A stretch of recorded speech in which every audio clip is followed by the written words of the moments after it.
dismiss history at our peril. Liberty Nation Radio with Mark Angelides. Andrew back on Liberty Nation Radio. I continue being Mark Angelides, as always, and we're continuing our conversation with Liberty Nation author Michele White. Thanks for sticking around, Michele.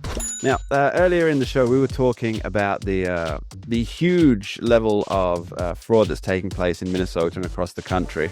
But now I want to talk more specifically about the politics of it and I guess the accountability factor here. So somebody who oversees a massive amount of fraud and does little or nothing to stop it, or is, and this is entirely possible, is completely ignorant of it, showing a certain level of incompetence there. There's got to be, well, there should be some level of redress for that. And with Governor Tim Walz, it's quite notable that he had intended to run for an unprecedented third term as governor of the land of 10,000 lakes. But then, at the end of, as the spearhead of this level of fraud came about, he decided that he's not going to run for governor again. But for me, Michele, that's where it gets quite interesting. Because you have Amy Klobuchar, senator from Minnesota, making the rounds. And although she hasn't declared yet, there's a lot of chatter that she might go for the governor's mansion, which means if she wins in 2026, November 2026, and of course Tim Walz will be backing her, she could appoint Tim Walz to the Senate. Now, there's chatter about that. I don't know how realistic it is, but it's enough to make me think that this there's a merry-go-round with the swamp protecting itself. Your thoughts? Right. Don't forget there's Kristen Robbins also running, who may win after all this has happened. You know, there's a lot of outrage on the ground, and she has a very good case for winning, even in a blue state. So maybe they're not giving her enough credit. But yes, the swamp does protect itself, and it's really disgusting to think that they've calculated it that far. But there've been videos that have come up on X, and you've probably seen them, of him talking about childcare in the debates. So it's almost like he was either giving himself away, like the telltale heart, or he was protecting himself in the future. But why would you throw that out there if you knew it was going to come under scrutiny in about a year? So who knows what he was thinking? I don't want to get inside the head of Tim Walz. No, nobody really wants to know what Tim Walz is thinking. I think that's something all Americans can agree upon.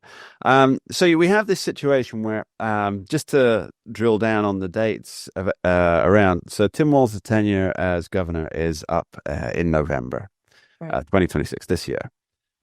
Amy Klobuchar won her Senate seat in 2024. So there'd be 3 to 4 years left for whoever the new governor, assuming that is Amy Klobuchar, and she has a very good chance. I think she won. I mean, she's ran four Senate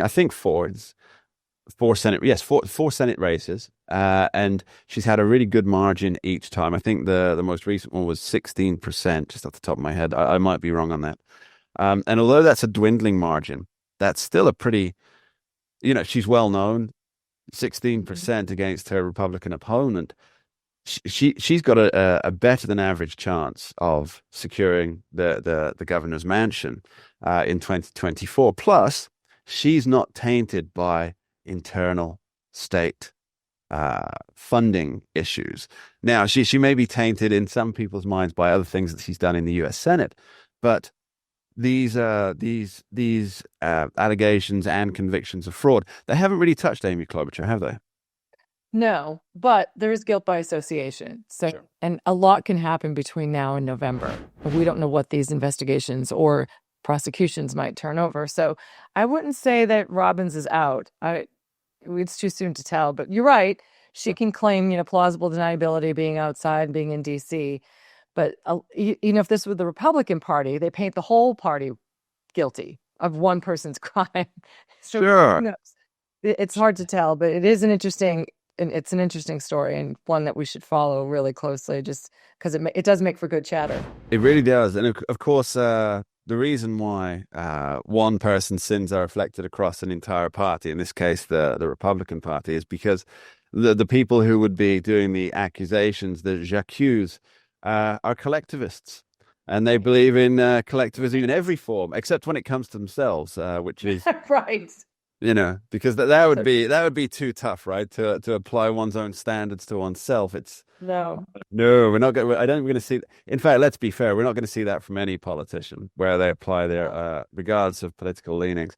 So let's talk about what might happen in 2026. Because just as a broader topic, obviously we have the midterms coming up, and historically, midterms have been pretty poor for the sitting party, controls the White House. And it looks like Donald Trump's going to try and buck the historical trend. But I don't think the numbers add up. What's your take? Well, I never trust polls because remember, right before the 2016 election, the polls showed that he was going to lose by double digits. So that's when I learned I don't trust the polls anymore. I really don't know. I haven't followed all of the analysis, but I think, someone had said at Fox News one time that he was early on, this is the don't blink presidency. And the anchor on Fox had said that. And I've maintained that as well. It's you can't blink because there's too much coming out of the White House. And I don't think it's because there's a political angle. He really wants to get a lot done. He's got a short amount of time to do it. He's had 4 years to think about all the things that he wants to do to make America great. And he doesn't have time to lose. And it's just one after the other after the other. And we're going to start to see those results, especially, come tax season, but also in, what's going on in Venezuela, Cuba, Iran. We're going to start seeing results. And I think that's going to change the election. He's probably confident in that because coming from a business mind and a business world, you have a plan, you execute it, you see the results, and he knows what he's doing. So he's probably standing on that. But I don't think he's making these decisions based on politics. He's making every decision based on what's best for America. And he has a solid team. And so I think people are seeing that. Well, just like we're talking about this, what's going on in Minnesota, the shooting that happened on Wednesday, ICE got right ahead of it and didn't let the media spin the narrative. They put out the video, they stayed on top of it, and it's been a very transparent administration. He sat down with 4 reporters from the New York Times. He talks to anybody. This is a very transparent administration. And whether people love him or hate him, they can't fault him for loving the country and then being open about what he's doing. So I think that's a new dynamic that we've never had before. And it's hard to put the old form of calculating how the midterms are going to go with President Trump. He's just he's one of a kind. He's a different animal. That's for sure. You say about the don't blink presidency. I think that part of that in itself could be one of the main issues for him coming up to 2026. Because if you remember first term Trump, he every initiative he took, every policy that went out, he would spend 3 to 4 weeks, selling it across the media and until the narrative became firmly set for his base. Obviously, the opposing narrative for those who didn't support him would become firmly set. But he was in this situation where he would take an action and then he would sell it and tell people why it was good, tell, in his opinion, why it was good, tell people why it was working, why it's the right thing to do. And that had time to seep through to the national narrative. But with this don't blink presidency, he's taking actions and then he doesn't have time to sell it. And so he's on to the next one. And so I feel that what that means is that those who would take the narrative for their own ends, as obviously Trump was doing for himself in the first term, they have a stronger position to turn the narrative to what they want because Trump's busy doing, running the country and any number of different things. Michele White, thanks ever so much for joining us. Thanks for having me. We dismiss history at our peril. Liberty Nation Radio with Mark Angelides.